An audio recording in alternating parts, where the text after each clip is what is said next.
actually inspired you to start your All Hood magazine? I see that you wrote a book. You know what I'm saying? You got the podcast popping. Somebody was saying in my comment section, they said Kev Mack got the best intro song in the podcast game. You know what I mean? So you got a lot of people fucking with you. What inspired you to get on that path? The magazine was a collection of thoughts that could save me time and by not having to write my homeboys in prison, not having to send them pictures of females in prison. I could just send a magazine. Oh, you know what shit. I mean? And then it would get, obviously they're going to pass it around. When you're in jail, you're looking at them girls, you know, you could sell it, you could sell, or you could rent your magazine or just loan it out to your own boys. And so I knew it would blow up and get a lot of attention. And then I had the prison mail. So now we get to hear what the guys in prison are talking about. And we get to hear about their neighborhood and what it's like being in prison, and give a message to people why you don't want to come here. You know, I had one dude write a letter where he said something to the effect of, I got double life plus 100 years, which means when I die, if I come back, I still got to stay in prison for another 100 years. And I was like, God damn. In other words, he's never coming home no matter what. And so that kind of can serve as a deterrent to some of the youth reading the magazine, as well as I had a homeboy, I'll never forget this, on death row, who said, he said, man, I'm living with death hanging over my head every day. You know, it's something that somebody on the street can't imagine, waking up every day not knowing if you're getting ready to die. So you have to think. Because you've been sentenced to death. Yes. So you're sitting there every day thinking, are they going to come to my cell and take me over here because I'm getting ready to die? You know, you just don't know. And another thing somebody on death row told me, because as a person that has never been on death row but been around all kind of killers, is you think that everybody up there is crazy. He's down, he got heart, you know, this serial killer, this murderer, but the homie said, he said, man, 90% of the people up here are cowards. I'm like, what? How? He said, I look at them in the eye when they first come. He said, man, they be shaking, they be nervous, they can't look at me in my eye. He said, these dudes is cowards, man. He said, the first thing they do when they get up here, they get on medicine so they can stay high all the time and not face reality. So I like for the kids and people that's reading to see that. Then you think twice before you go commit a murder, a mass murder. Well, I did a live stream last night and we were talking about a couple of things. And I was saying, unfortunately, it kind of goes back to what you were saying when you were doing what you were doing. It was fun. We learn to be evil so we can protect ourselves and have peace. So a lot of people too, they're forced into situations because they have to live here, but they got to hold their head up high. So if you let this motherfucker punk you out, slap your bitch, fuck your girl, do whatever he did, take your spot, you know what I'm saying? How do you coexist now? So are you just going to be a bitch on the streets, or are you going to be a bitch in jail now? It's kind of crazy, right? Right. That's absolutely the truth. And people don't talk about it, but I talk about it all the time. Peer pressure creates snitches because it was never in them to begin with. So now they're facing a life sentence or even double-digit years. Man, they talking. I tell people all the time, niggas start seeing them football numbers come down. Oh, yeah. It finally get real. You ain't doing your laundry no more. You ain't smashing shorty from down the street. You don't got 2-3 cars parked. You ain't eating fucking T-bone steaks. You ain't pulling up at the taco spots getting the motherfucking burger tree. You ain't yo, dogs, that little shitty plate being by your motherfucking self, and depending on how you roll that 23-1, yo, that shit gets, that shit'll fuck motherfucker up real fast. And then you get smacked the fuck up, sent to the hole for 60, 90 fucking days. Now you isolated. You haven't even been in this bitch 6 months and you having a fucking midlife crisis. You know Absolutely. what I'm saying? You want to kill yourself. Absolutely. You see white guys on TV, especially the Trumpsters or these Republicans, they end up in jail and they asking, can they get released? No, motherfucker, you got to sit your ass down like everybody else. Oh, them niggas that stormed the White House. Yeah. Niggas was crying like bitches, talking about, yo, this is unfair. I was just saying this the other day because somebody was talking about the phone, and whenever I got locked up, I never had to do years and nothing. I do my little months, I do this, that, a few weeks, whatever. I'm in, I'm out. But I would always see niggas go crazy over the motherfucking phone and shit. And I'm like, what is going on in the world that you haven't relayed to motherfuckers who know what they're supposed to do on the outside? Right. Why do you have to be on this phone all motherfucking day, bugging out and shit like that? Because eventually you're just gonna drive yourself nuts. Accept the fact that you're in fucking jail and learn to deal with it. This is your fucking reality. Absolutely. So back to your original question though, I also wanted to create the magazine because I got so tired of European American telling us how uneducated we are and how much we act like animals. And some of the stuff they say is true to certain people, but not to the masses. A lot of us went to school and graduated, and those that didn't graduate got a high school diploma or general education while locked up. So whether you got your education in jail or on the streets, it's still an education. You know, so I didn't like that. And the way they just paint us out to be so bad, there's good people. It don't matter if you gangbang or don't gangbang, man. There's still good people in bad environments and that have made some bad mistakes. You know, it's like that anywhere in life, man, anywhere on this earth, bro. Just some people are a product of their environment, but they don't want to talk about who created that environment. They don't want to talk about who put the drugs and the guns in minority communities. We didn't create the drugs. We didn't make the guns. So who's putting all that shit over here? You know, they don't like to talk about that type of shit. And then, like, you remember the Rodney King beating? That was like 1991, before the riot in 92. And people just couldn't believe the police was whooping Rodney King's ass with a billy club and flashlights. But they've been doing that shit to us since I was a little kid. Well, that's a fact. Right. So now here we are in 2021, and now people still don't want to believe this shit is happening, but you got cell phone. Modern technology is letting you see this shit happens every fucking day all over the United States, bro. So well, how do you feel when people hit you with the juxtaposition and say, well, for the minority, the small percentage of people that are beaten by police or killed by police and XYZ, how do you feel about the juxtaposition of the black on black violence and the violence going on in the ghetto? Because that trumps police brutality in a sense when you look at statistics. Yeah, that's true. But again, it's the environment. Some people are a product of our environment. And so we're brought up differently. We're not brought up in a breakfast nook, having breakfast with the whole family. You know, we're not brought up with a nanny taking care of us while our parents are traveling to other countries. You know, we're not privy to the lifestyle of people with a lot of money. And so we do things that you see other kids in the neighborhood doing, and we're opportunists. So you see a robbery, you see some drugs, whatever it is, if it's going to get you some money to help taking care of your kids or get you some nice clothes, a nice car, you're going to fall for that shit, man. But I don't think we can ever excuse police killing us because we killing us. No, definitely not.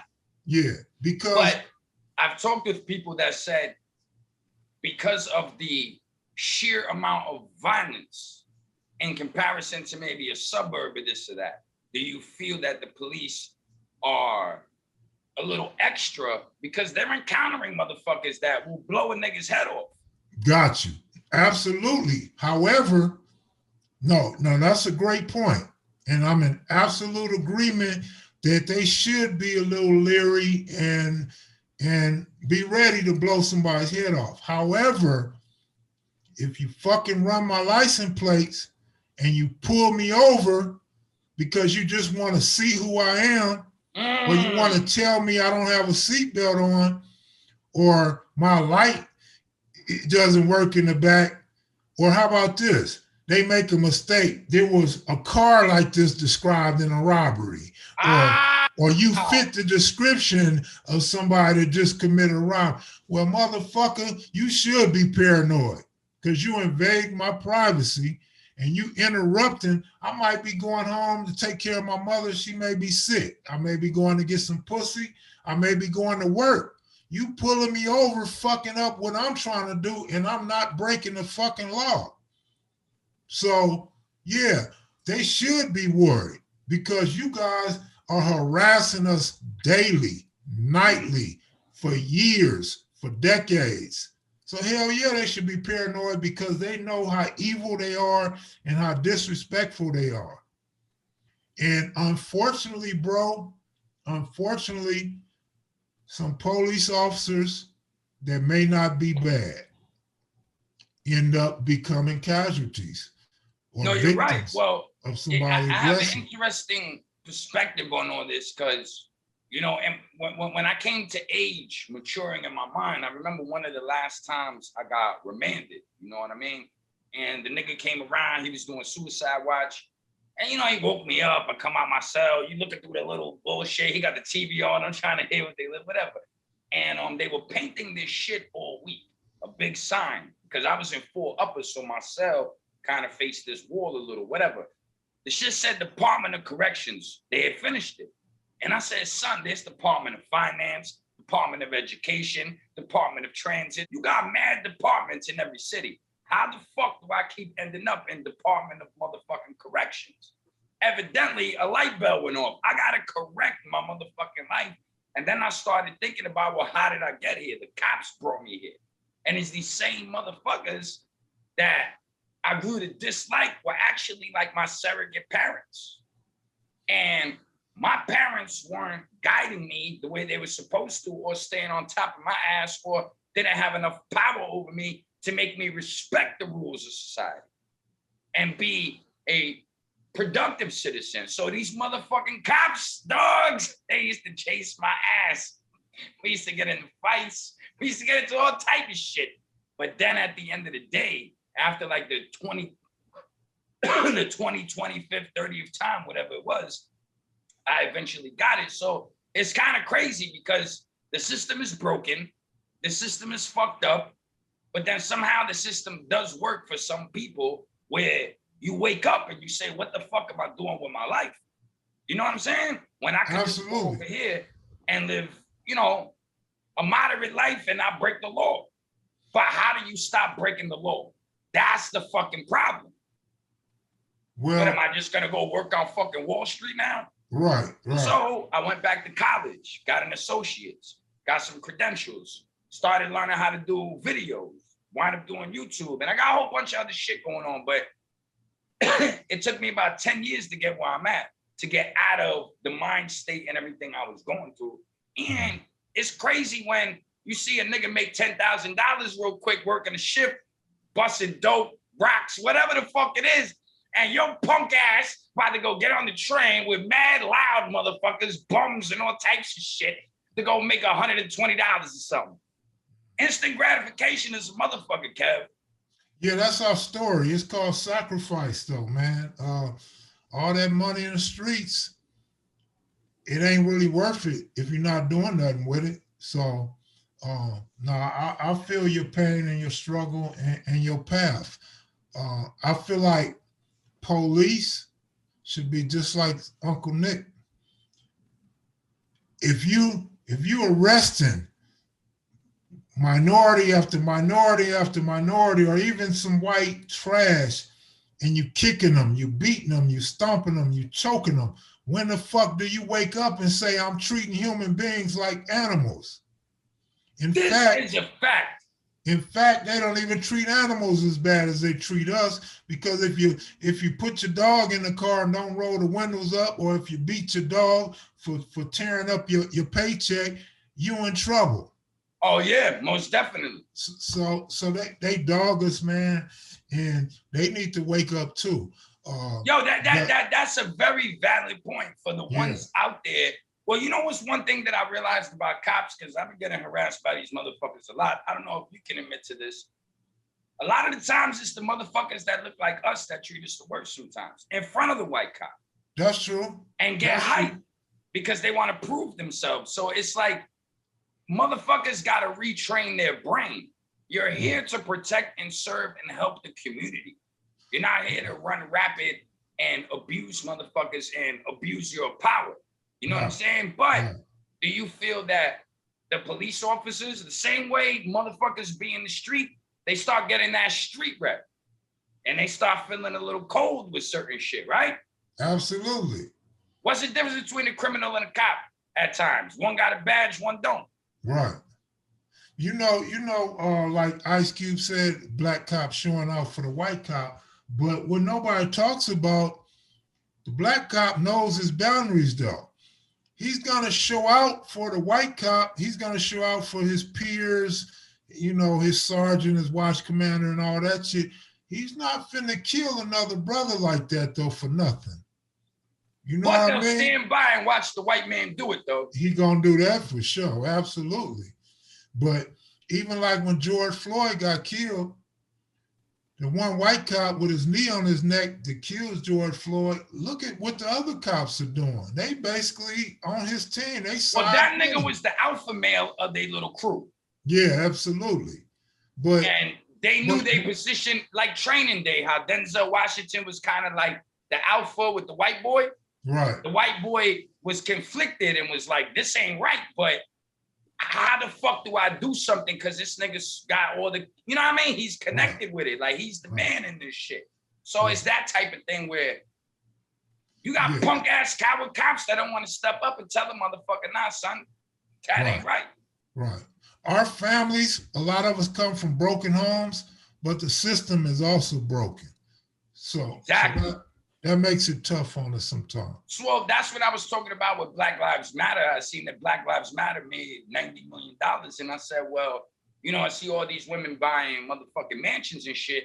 Where's the outreach for black males and black children to start coming together and building bonds? Maybe you was incarcerated. Maybe you coming out, haven't seen your kids 4 or 5 years. There's a camp that they rent out. Beautiful shit. You can send people out 2-3 weeks at a time, different, you know, activities, different things, and you start building up the rapport between the man and the children. Then you start doing marriage counseling seminars. Because in the hood, motherfuckers don't stay married for too long. That's one of the problems. We ain't got fathers in the homes. So why aren't we encouraging people with this money to do marriage counseling, try to come together, create the nuclear family? You know what I'm saying? Black America was thriving at a certain point with the nuclear family. And then welfare and the projects and breaking it up and put the man on fucking child support. And that shit started destroying us slowly but surely from the inside out. Where's all the support? The black businesses that shut down during the pandemic, they can't get no money. Black Lives Matter to reopen their doors. So you see these movements sometimes that highlight the injustices of society. But then what the fuck do they do for us, Kev? Yeah, that's the women's movement, man. It started, I was never down with that shit. 60s. It's not even really women's movement. It's like a lesbian gay movement shit. Yeah, I'm not talking about BLM. I'm talking about all of these new laws. Oh, got you. As far as trying to empower women and remove the man from the household. Yes, absolutely. It's the Willie Lynch syndrome, right? You put the man against the woman, you put the young against the old, and you put the light against the dark, and you got fucking confusion and chaos, right? Don't forget the rich against the poor. Oh, so guys selling keys, and this dude can't even sell 7 grams or 3.5 grams. Now he don't like him, and he's looking down on him. It's the same shit, you know. But no, I like the way you talk, Kev. yeah, but as far as that, the money that BML raised, they're gonna do what they want to do with their money because they feel like they deserve it, they earned it. This is the American dream for them. But I blame the people that's celebrities, especially athletes, that decided, oh shit, I want to do something for my people. So they donate money to BLM. Why not go to these communities or have your runners donate that money to the community? This is what I said. Why don't we directly, instead of saying, oh, as a community, let's all take $10,000 and give it to them. Why aren't you building a rec center? Why aren't you hollering at homie that got the Black-owned construction company to start rebuilding shit, putting hoops up, jungle gyms? Like, why aren't we investing in ourselves? Why do we need a messiah to pop up all the time, sell us some bullshit, and then ride off into the sunset and be like, yo, y'all niggas, I see y'all in the projects. Right. Y'all hold it down over there. I'm out. Right. But then nobody has a problem with that. So it's like, you know what? I don't want to make this personal. People may view it as personal, but I never did it for myself. But some of these athletes, when I seen them speak out and say they was gonna do something, I hit them on Twitter, bro. You think I ever got one response? Absolutely not. So they're not really looking to help. You know what I'm saying? Like you said, the Black Messiah pops up, they'll just give the money to them to further empower the person that they know ain't gonna bring shit to the hood. But it makes them feel good and look good at the moment. Again, in the hood, we have a problem with instant gratification. Yes, absolutely. And then that goes along with clout chasing too. Because why do they have to announce it? Like, what's the purpose of, oh, I'm getting ready to give $1 million to this and 100,000 to that? You don't have to announce that shit. Well, it's to get you to believe in what they doing because money is king, cash, power, clout, all that now. Absolutely. So if you got the money and you bowling and you doing X, Y, Z, I want to live vicariously through you. Right. Absolutely. Shit is crazy, son. So what's your solution for that? Again, I think they need to come directly to the community. But you know they won't, Kev. They ain't fucking with us. Right. Well, the only other solution I have, I know won't happen either, is quit buying Laker tickets, quit buying Knicks tickets, quit going to Ram games, quit going to Raider games, quit empowering them. Because if you stop going to the games and you stop watching them on TV, me personally, I'm not going to stop watching them on TV, but I don't have to go to the game. But then they won't be worth them big paychecks they're getting. Because if the owner ain't making all that money, now the players can't make all that money. You know so what I mean? It goes back to the old saying, if you want to make a point, hit a motherfucker in his pocket. Absolutely, bro. Absolutely. But man, we so starstruck now, man, and so caught up in getting attention that that we excuse them dudes. We'd be so happy if you run across LeBron James and take a picture with LeBron. You see, I'm not that motherfucker, Kev. No, I'm not either. If I run across him, I run across him, but it's what's the substance of running across him that counts for me. Facts. Yeah, so I'm not gonna be chasing you down the street for no motherfucking picture like some groupie ass nigga. But if we happen to be in the room and we around each other and we have an opportunity to speak, I'm definitely gonna tell you 6'9" ass. You know what I mean? I'm gonna be looking up at you like a player. You know what I mean? You gotta hear this right now. Absolutely. You know what I mean? And it just is what it is. So absolutely. And to take nothing away, because I'm not bashing celebrities, I'm just speaking solutions and facts. But a lot of those players that make all that money, man, to get them big endorsements, they deserve that shit because they are the best. They the best at what they do. They got good agents and they deserve it. Any man that can go out and make that type of money on his own, whether it's physical or mental, you deserve that shit. Get it and live like you live. Oh, I have no problem with that. Just don't sit up here and try to tell me how to live, how to move, and how I'm supposed to think, and how I'm supposed to feel when you ain't trying to do shit to better my motherfucking movement. Man, Just let me go spend your millions of dollars and be a rich ass nigga. You know what I'm saying? Right. And I respect it more. Don't try to come down every now and then and virtue signal for me and make me feel like, oh, word, there's some hope over there. You fuck with me. Nah, you just trying to sell me a new pair of Jordans or a new pair of sneakers or some fucking jersey or some bullshit. And then you're going to disappear again.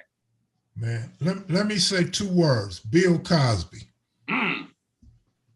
Bill went in on us for sagging and not doing nothing with your life and all this old shit, being criminals, all that shit. And look, system turned on him, dog him out, old man with a lot of money, they still fuck over him. Look at that shit, man. So you got to be careful when you downing people because you got more money than them or better education or because you on TV or on the basketball court. You got to be careful that type of shit because karma's a motherfucker. You got to keep humility in your heart. Got to be humble, man. Don't ever let your status outweigh who you are as an individual because it ain't going to work that way.